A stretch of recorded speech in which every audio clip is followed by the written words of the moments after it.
రమణుల బోధ. జ్ఞాపకాలు కాలక్రమంలో నశించిపోతాయి, కానీ సంస్కారాల వాసనలు సాధనల వల్ల మాత్రమే నశించును. మనస్సును ఎల్లప్పుడూ ఆత్మలోనే ఉంచేందుకు ప్రయత్నించు. సాధన ఎప్పుడూ నిరాటంకంగా సాగదు. ఎంతగా ప్రయత్నం చేస్తున్నా జ్ఞాపకాల వాసనలు చెలరేగుతూ ఉంటాయి.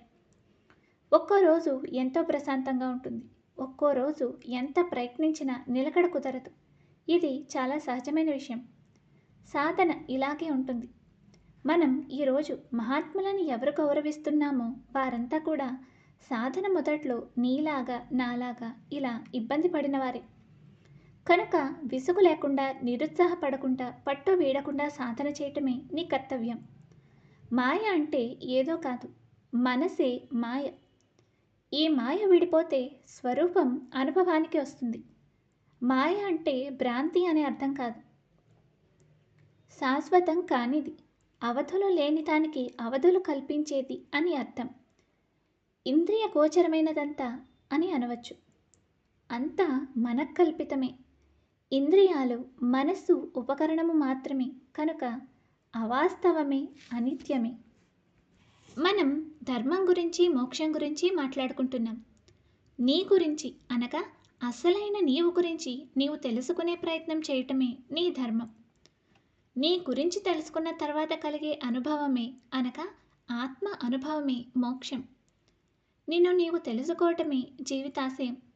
అది మర్చిపోవటమే మాయ. అసలైన నీ గురించి నీవు తెలుసుకోవటానికి, అనుభవానికి తెచ్చుకోవటానికి చేయు ప్రయత్నమే సాధన.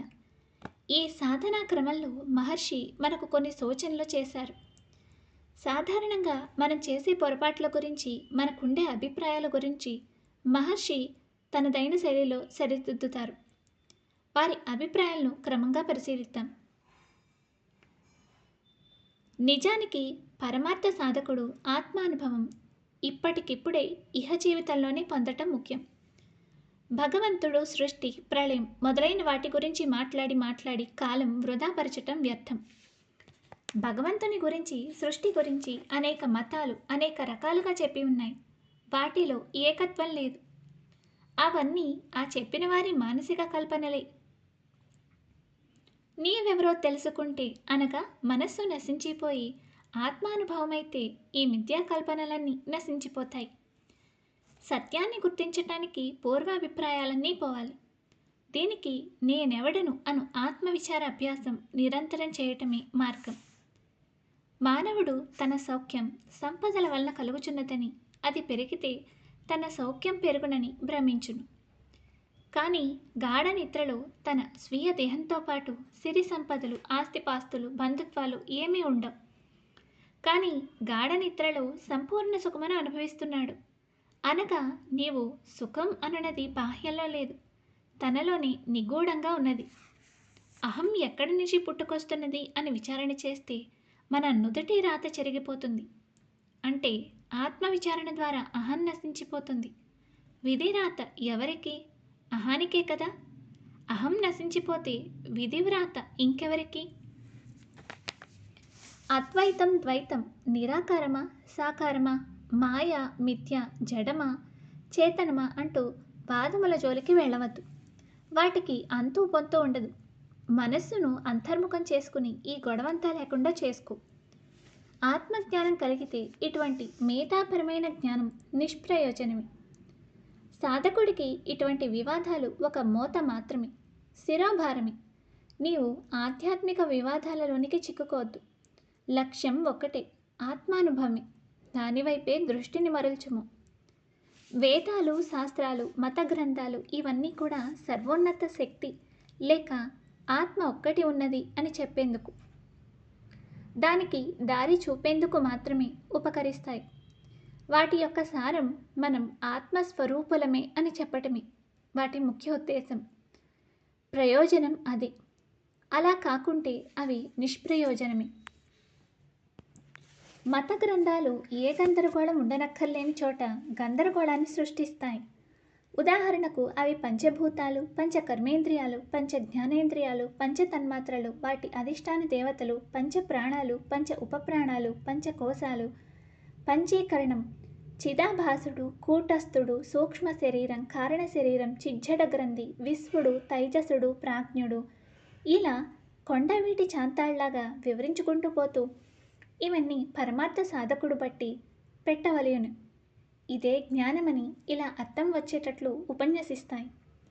ఊడ్చి పారవేయవలసిన చెత్తను పరీక్షించుట వలన ఎలా ప్రయోజనం లేదో అలాగే తనను కప్పియుండు తత్వంలో త్రోసివేయక వాటిని అదే పనిగా స్మరణ చేయటం వలన ఉపయోగం లేదు.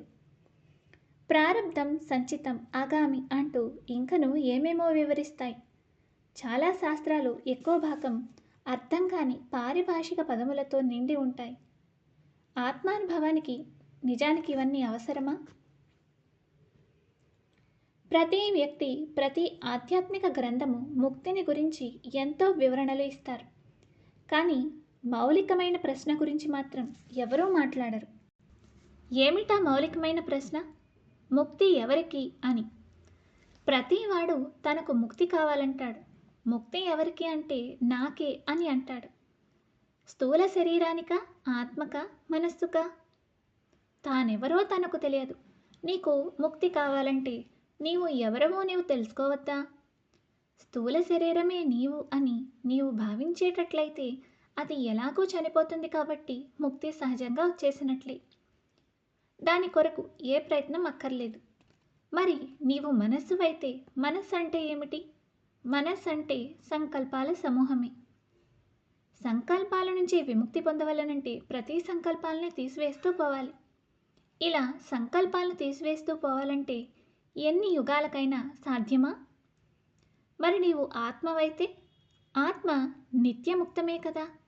కనుక నీవు ఎవరివో తెలుసుకో.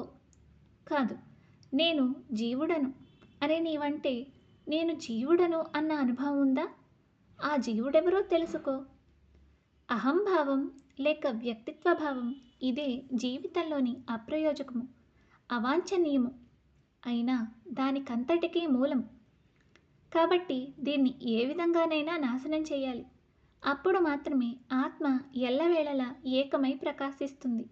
అదే ముక్తి సాక్షాత్కారం.